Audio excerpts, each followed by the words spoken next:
Good morning and happy Memorial Day, everybody. This is my normally Sunday video called Clearing the Bases, where I cover all the topics that didn't have time for video. And there are actually a couple of big topics today that could end up making their own video. I might do them because there's just so much to them, but I did want to cover them at least at a high level today because they happened last week. Obviously, I didn't get this out yesterday, Sunday. I was actually in Vermont. I've lived in Maine my whole life and had never been to Vermont. My wife and I had planned on going to Vermont in July, and then a viewer reached out to me. Let me just share my screen here and said, "Hey, I've got a massive amount of cards. If you want them, they're yours." He said they were mostly from the 80s and 90s, but there was some vintage mixed in, and it ended up being 9 boxes. And so I stopped in and picked them up. Why not? So I was in Vermont yesterday, and we had a great trip. We spent Saturday and Sunday. It's like a 4.5 hour drive for us. We went to Stowe, Vermont, and then drove down yesterday to pick these up uh, a little south of Stowe. And just a nice weekend. And now I have 9 boxes to go through. Went through one yesterday, last night when we got home, and it was a blast. I was so happy. Now, if you are interested in selling your vintage collection, I don't think anybody's going to buy your junk wax collection, at least not for how much you want to sell it for. This Just Collect sponsors this series, this video. They are one of the country's top buyers of vintage sports cards. You can reach out to them through their website. Click on their Appraise Your Collection at justcollect.com. Link is in the description of this. Fill out their form, and you will get a free appraisal of your collection of what they would appraise your collection at and what they would pay for it. Or you can just email Leighton at justcollect.com and see what you've got for a collection. All right, a quick update from last week. I last week I had said that this card here that Topps was selling was actually canceled altogether. And basically, Topps had an 11-month interest-free loan from people who had bought it, and then Topps just canceled it. Well, now Topps has given a $100 credit to all these people who purchased it. So something good from Topps. Good to see. All right, the big story here, at least for me, since I did this as a big, this story got like I don't know 10,000 views on my channel a couple 3 weeks ago. The guy who stole $2 million in cards from the Best Western in Strongsville, Ohio, has been caught. This is him, handsome dude here. Uh, he has been busted, and 52 of the 54 cards have been recovered. Uh, let me see here. What was the? Here are the 2 cards that weren't. T204 Ramley Walter Johnson, beautiful, iconic card, and the card that's next on my list. So I probably should have been a suspect. PSA 8, 1941 play ball, Ted Williams. Of course, I'm looking for like a 1.5. I'd be happy with a authentic. These are the only 2 that haven't been recovered. These 2 are valued at $90,000. So the investigation continues. They raided Strongsville police executed a search warrant at a house. Uh, an acquaintance of the suspect after acting on a tip. So good. Glad to see that these were caught. And I read somewhere, yeah. So Memory Lane went ahead with the auction last month and hoped the stolen cards would be recovered. From what I read somewhere, this was on the advice of Strongsville police, so as to not tip off the suspect. I don't know what they would have been tipping him off at, but now Dan's Vintage PC YouTuber sees this great mugshot, and Dan was at the Strongsville show, and he was at that Best Western, and he says that's the guy that checked me in. He was a hotel employee, and he gave me terrible room miles from the elevator with no heat. He seemed very distracted. I'm happy to testify at the sentencing hearing of that guy. I have quite a few friends who were there, who stayed there that weekend, and they said that he was just giving people freebies all weekend, and then apparently also stole $2 million of cards and quit. When you quit during the investigation, that sends up a red flag, in my opinion. Will Stern of Collect. The memory lane cards were insured for the shipment as well as on site at the Strongsville show. But after the package arrived at the hotel, they were in no man's land since the package had been signed for and not yet brought to the show. So they may not have been insured, which I had speculated on this in my video a few weeks ago. How long ago was that? I can never remember. My timing is so bad. So it's a good thing they were recovered, most of them anyway. And you got to wonder about the $90,000 in other cards. Were they insured? This is a really fun story. Fun in a really, really bad way. I've covered this type of thing a bunch in my newsletter. Actually, let's just open up my newsletter here. Uh, this is something that I like. Insurance. Let's see here. Anyway, there's just so many. Oh yeah, here we go. Fake Bill Russell rookie card. I cover. Oh yeah, here we go. Be careful of counterfeits when buying PSA slabs.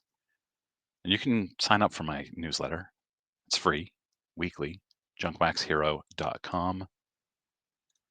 So this duo in Washington State were accused of selling Michael Jordan rookies and other sports cards plus Pokemon cards to unwitting victims that were fraudulently doctored to look like high-end sports cards, high-end graded cards. This is one of the stories that I think has the potential to become its own video. There's so much here, and there's some of it that I don't quite understand yet. There's some of the details are a little fuzzy. Prosecutors said that for about 2 years, the two men sold the sports cards and Pokemon cards. Uh, the men were accused of duping prospective buyers by misrepresenting the grade of numerous trading cards. Curcio was the name of one of these guys. Anthony Curcio, remember that name? And Joe Bondarchuk attempted to sell regular cards as graded PSA 10 specimens by switching them out of grading company holders and pulling in inflated prices. This article, Sports Collectors Daily, usually does an amazing job. It's very confusing. Uh, Graded PSA 10 specimens, switching them out of grading company holders, pulling in inflated prices. One of the more notable cards they're accused of selling at a gem mint price is a 1986 Fleer rookie card. The card was advertised at $171,000 and sold to online marketplace based in Manhattan. That was MySlabs. And MySlabs ended up canceling the sale because they felt something was off with it. And here's some other cars that they tried selling. PSA, I think, let me see here. PSA somewhere here. See, I have too many links open. Fake slab. So somewhere PSA said that these were actually not PSA slabs. They were fraudulent PSA slabs with bad QR code, not QR codes, but whatever these barcodes.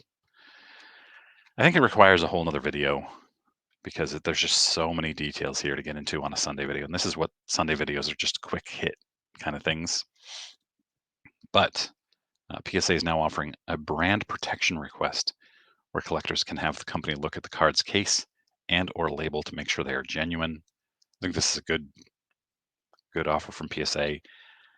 I have a hard time seeing somebody at a card show going, "Oh, hang on, let me ask PSA." But if you ever buy something, I don't know, it's too late at that point. Same guy, Anthony Curcio. In 2008, he recruited people for a fake cleanup operation to serve as decoys in a bank parking lot. When the Brinks truck rolled up, he stole $400,000. He was convicted and served 5 years in prison. and now he's been charged with fraud, faking PSA labels and selling cards at inflated prices. He was behind a sports memorabilia counterfeiting ring in his mid-20s, spending $15,000 a month on his increasing drug habit that now included cocaine and benzos. Whew.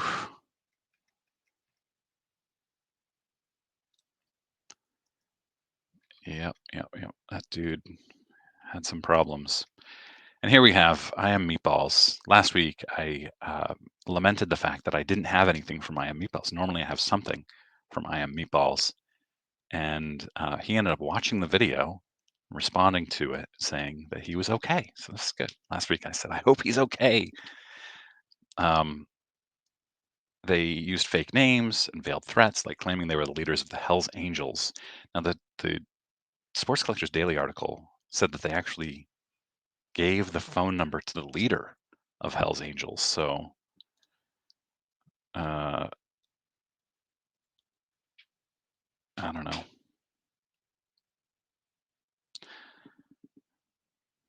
Yeah, who in reality was the leader of the Hell's Angels motorcycle ring. Yeah. And then he also, Curcio, was on this 2020 episode. All right, on to some fun stuff. You may recall this photo, George Mikan, because it is on his 1948 Bowman rookie card, a very, very iconic card. Currently up for sale, the photo. And it's currently at $5,500. I love these. I don't collect them. I would never buy one, but it's just cool to see the original photographs that turned into cards.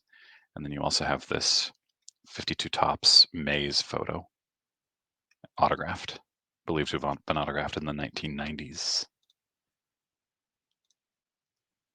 And then I've talked about magazines before. I actually had on the Sports Illustrated collector, and he talked for an hour. It was an amazing conversation about grading magazines, Sports Illustrated's in particular, but he had other magazines too, all through CGC. And now CGC has graded their first 9.9. This Kylian Mbappe. This is the highest graded magazine they've ever graded. And this is, from what I understand, this is kind of a short print because there were two. There was also the Team USA cover plus this cover. So I'll be interested to see how much it sells for. It's on Golden, or it's going to be on Golden. Let's see. Yeah, current bid $3,000 with 12 days remaining.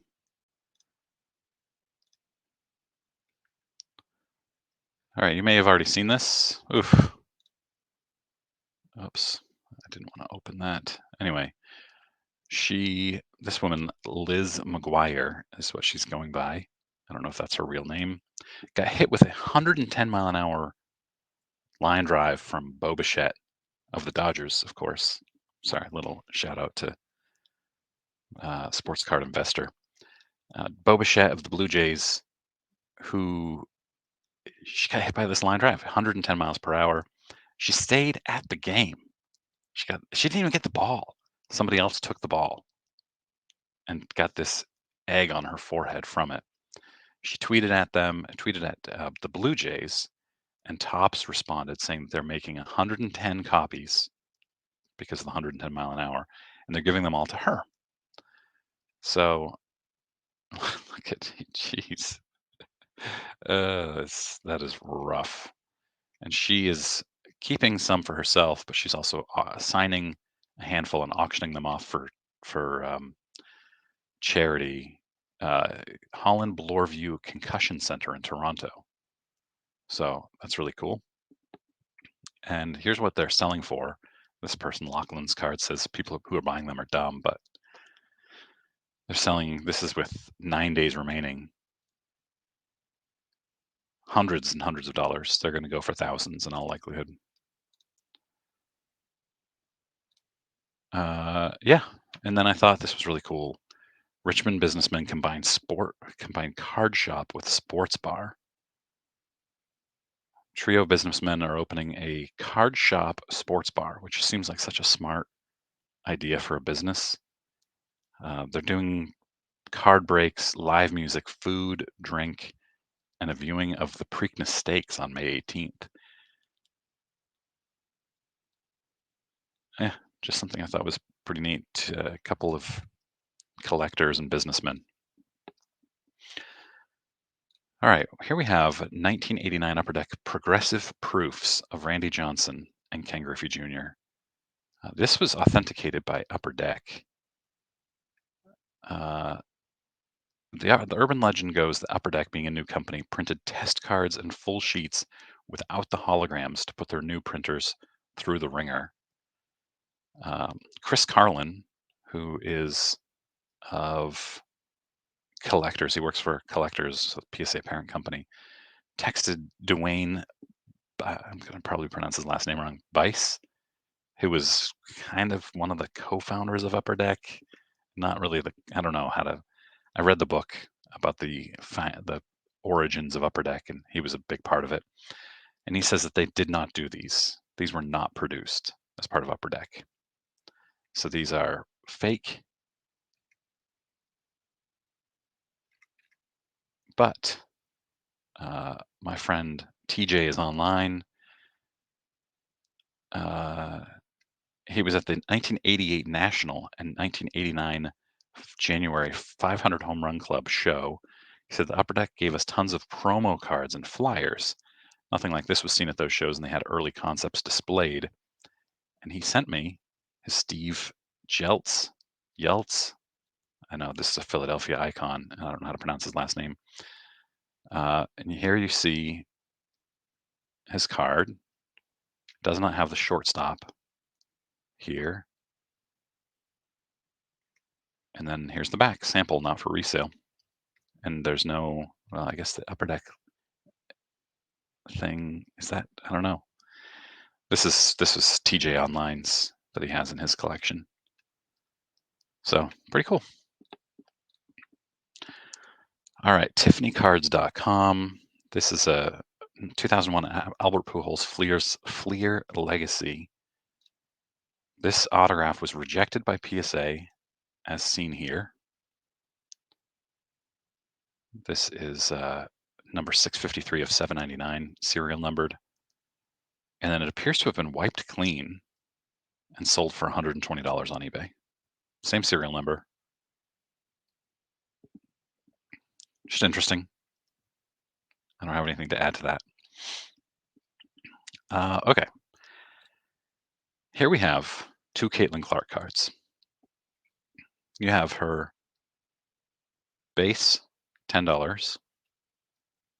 And here is her one of one Blue Viper autograph. And this is what bothers me about ultramodern. And this is just me. I know I'm in the minority here because a lot of people love this stuff. They've just taken this $10 card and they've changed the color and they added a sticker to it. And now it's a $25,000 card and it's sold for $25,000.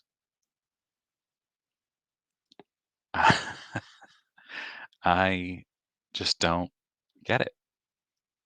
They couldn't even add an on-card autograph to it. They just put a sticker on it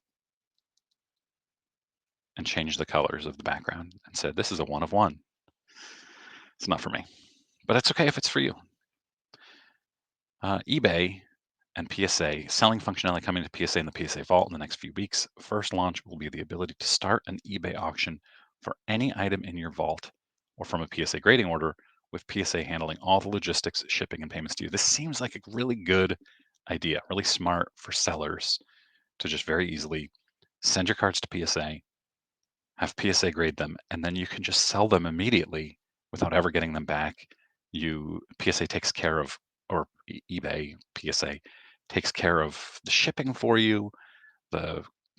It's all done for you. Takes out the work, the things that I hate about selling. So what do the prices look like? The ability to list from PSA Vault or immediately after PSA authentication and grading. And remember, this is after your PSA grading fees. Under $100, 16%, and there's a minimum $5 fee. And somebody calculated that you would need to sell like a $31 card to have to be affected by the $5 minimum fee.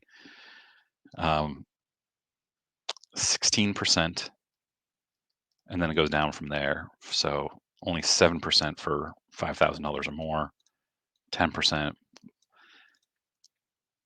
And then you've got golden fees, and this is another thing that I think probably requires its own video, because there's some things that I didn't have a chance to dig into, like non-graded items. How do you have a negative 5% shipping seller commission? These are things that I don't quite understand yet and haven't had a chance to dig into. So probably a future video on this. And if you want to understand it, let me know in comments. And as always, throw whatever comments in. I'm curious about your thoughts.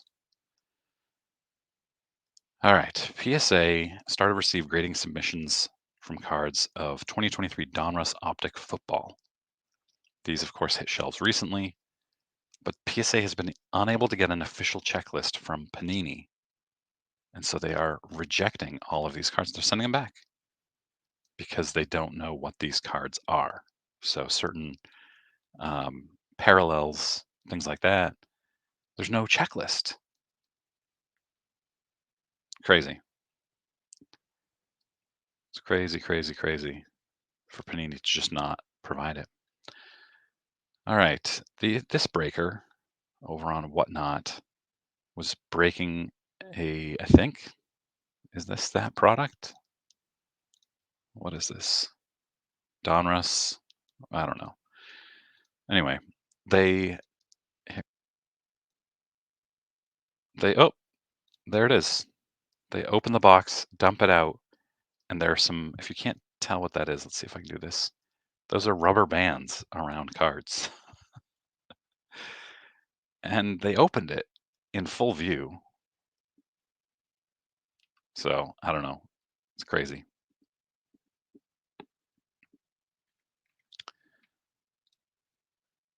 All right.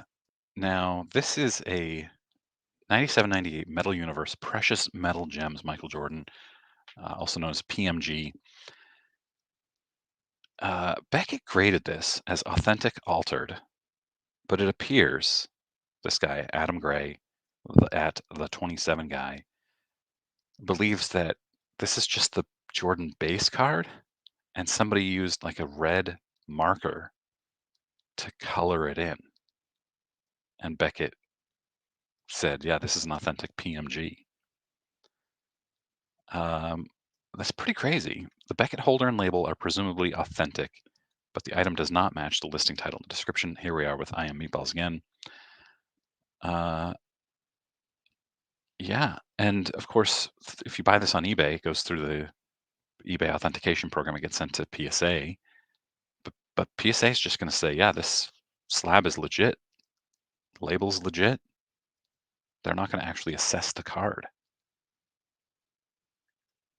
That is in all likelihood, fake card. And he's got a lot of evidence in here too.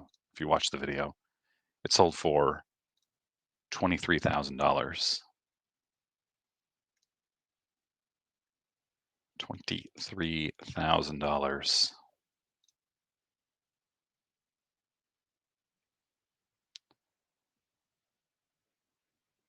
This is from Blowout. DC Sports 87.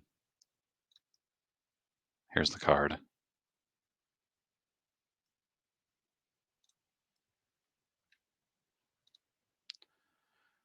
All right, I thought this was interesting. On May 16th, in all likelihood, just hours before the Timberwolves tied the Western Conference Finals at 3 games apiece.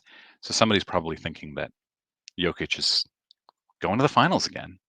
Nikola Jokic. Someone paid $205,000 for this, his only RPA logo man.